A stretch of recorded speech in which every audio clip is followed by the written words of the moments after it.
My name's Ketra, and I built a theatre in.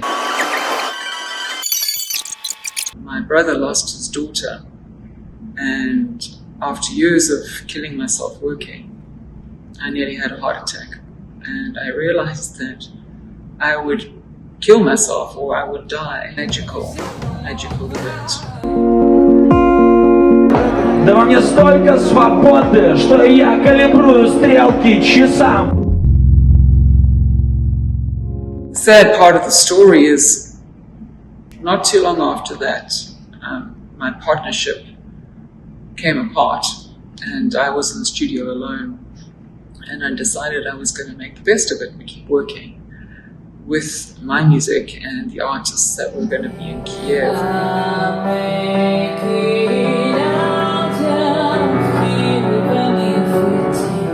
I did the design, worked with a construction team to do all the construction, and worked with a bunch of people, really skilled, just really good people who just helped me put all the pieces together.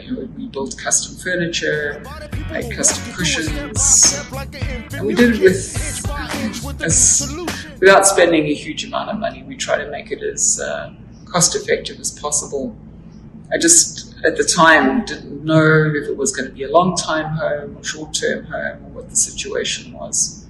So it was very artistic, and the design came from just something that I thought would work. It came from just a lot of typical old theatres. In the old days when you used to go to theatre, you'd always have the classic red curtain, and you would always have this dark place with the three stories or 2-story balcony overlooking a main stage. And I kind of kept that idea. When we first found the place, I thought we could get 3 floors in. And then I was worried that we couldn't get 3 floors in when it turns out that the height might not work. But I had a partner who really wanted a 3rd floor. And in a way, it was a feat of math to get the 3rd floor done. But I'm glad we did it. And I think as we went through all our events, it was the thing that made our venue unique, is that we had this little cat box in the sky. It was the 3rd level. And we called it the cat box, and we just made it part of the personality of the studio. And it's one of the things I truly loved about the studio, was this mix of old world meets new world, meets grunge, meets city sleek, meets street cat. It was just a combination of all these things.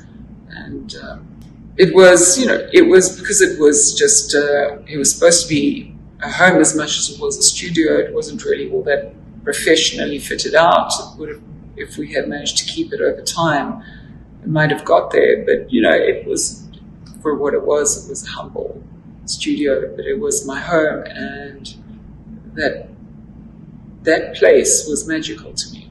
It was magical because it's where I found my voice. And I started writing again and singing again, started performing again.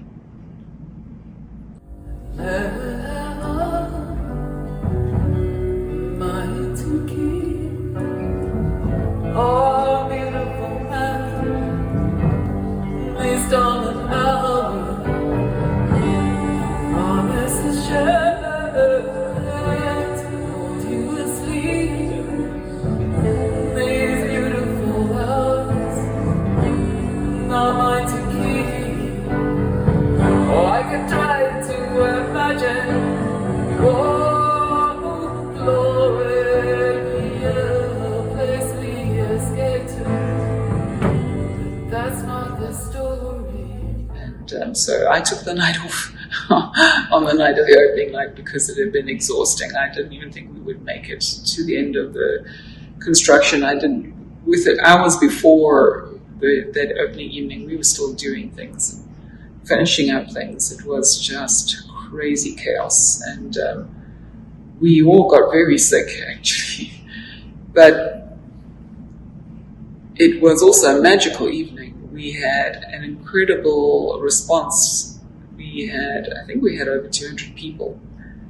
And the theatre that's really was really designed for maybe 150 people. And we were really, really busy that night. It was crazy busy, but it was an amazing evening. And it's one of my favorite memories of my life will be the opening evening of the theatre.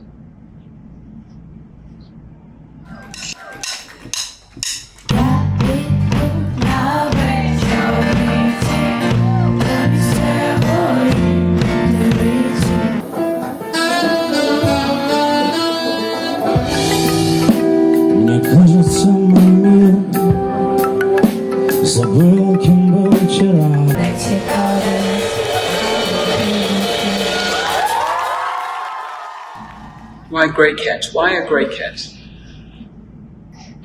My friend, who was my initial partner with the studio, and I were sitting one day, and we were talking about designs for the studio, and we both happened to like cats, which is kind of an interesting coincidence. For some reason, I've always had a lot of cats, and I've always liked cats. The thing that really resonated with us was the idea of having a street cat, because the street cats and the street musicians of Kiev were in these they're like alley cats, they're survivors. Cats are just survivors, and GreyCat was our motto.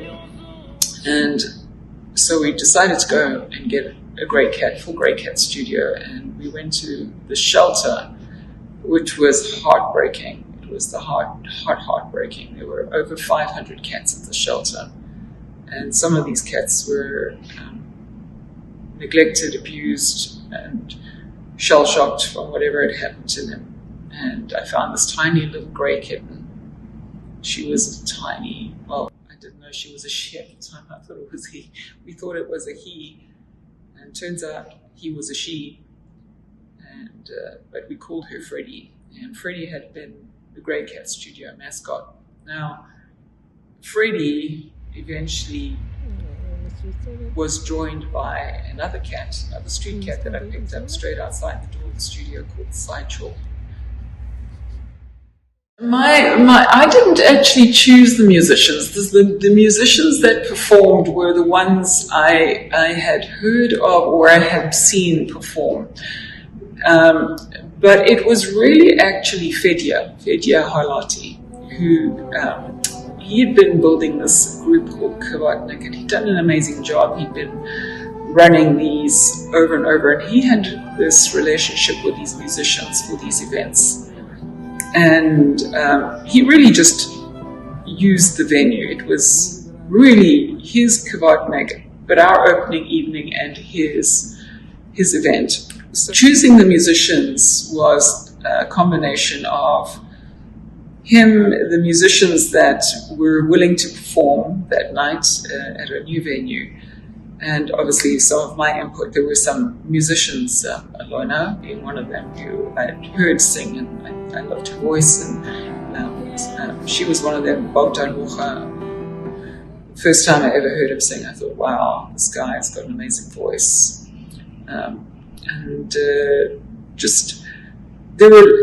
It was a combination of, I'm trying to remember everybody on the first night. A couple of people that were just regulars on the Kvartnik. They were just regular people who performed on the Kvartnik. I didn't really get to choose them. What I did was decide I was going to spend the money, build the place, and let Fed and my ex-partner create the event, make the event happen.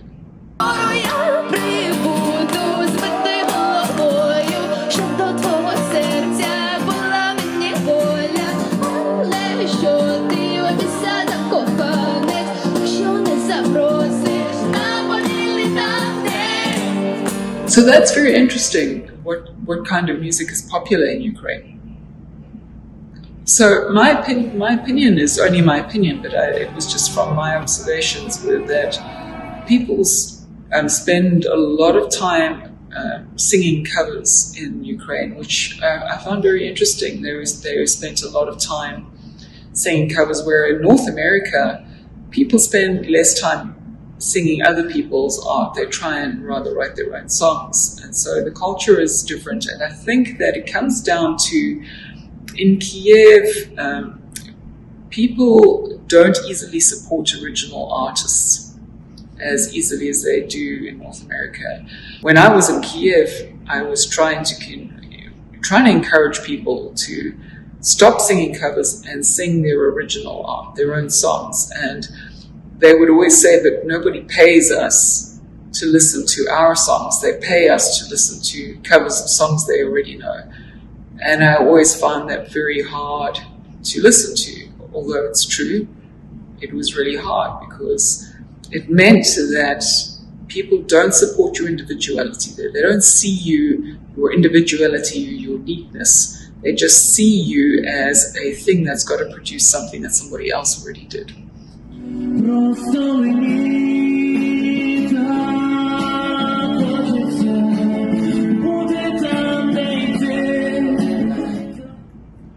Part of the whole challenge with GreyCat was to say, okay, we don't really want to just have people perform covers, although we all encourage performance. It is also to encourage people to sing their own stuff, find your own voice, your own art, be unique, be individual, come and do your own version of you here.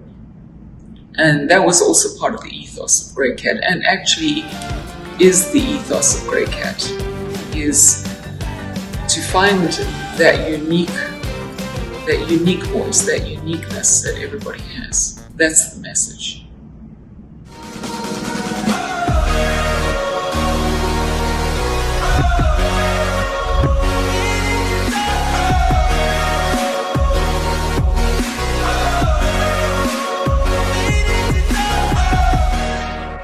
GreyCat is a media, or it's a communication. It's an idea that allows, it's a promotional place. It's a place where people who are original musicians, artists, can be performances of any kind, can find a platform to show themselves.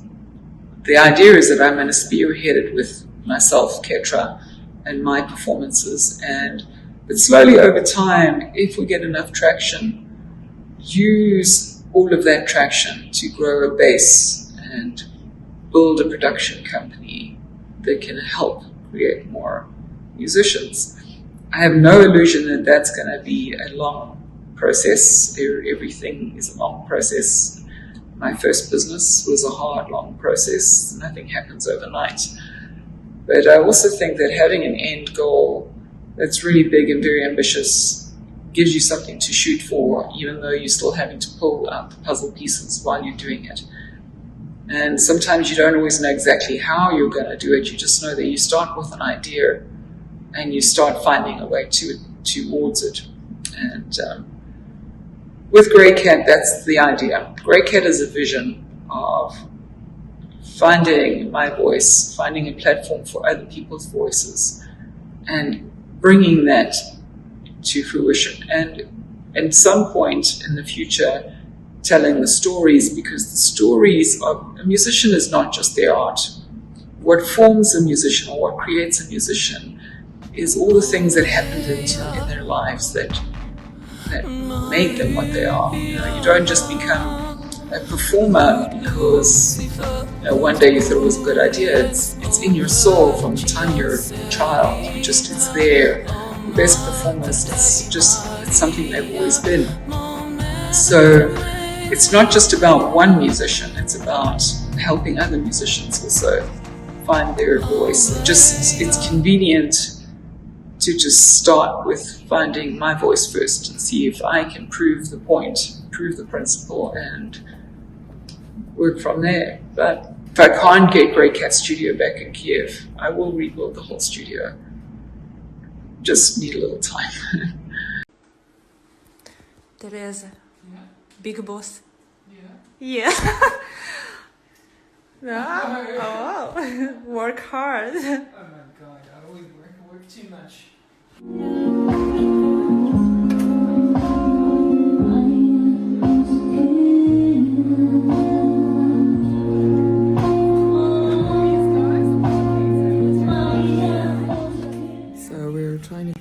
passports and leave for Poland. Had to get the cats chipped, and we've been told that we think there might be an invasion in February, early February, so now we're trying to get ready and panicking and wondering what we do with everything. All the Canadians and expats are out, and we're just trying to see how I can get through the border. If we're going to have any problems getting through the border, and see what happens. Fortunately, that got railroaded when Russia invaded Ukraine. About a week before the invasion, I packed my car, packed my cats, and we left GreyCat Studio. So, I'm driving from Kiev now, going through Europe, where Canadians and Americans and Australians and Israelis and a couple of EU countries have all advised people that are residents or people, members of those countries, to leave. So we're all crossing the border, hopefully. Nobody knows what's going to happen with Russia and Ukraine, if there's going to be some kind of conflict. So while the politics is sorting itself out, we're waiting to see what happens. I've decided to try and make this journey worth my time and go and explore the world, explore Europe. The plan is to travel through Ukraine to Slovakia, go to Warsaw, and then from Warsaw drive all the way along Europe, or down Europe, along the coast, all the way to Malaga in Spain, and document the journey. Don't know why I want to document it. I think it's just something about this journey is an epic journey for me, this place in my life, and I think it's an important story.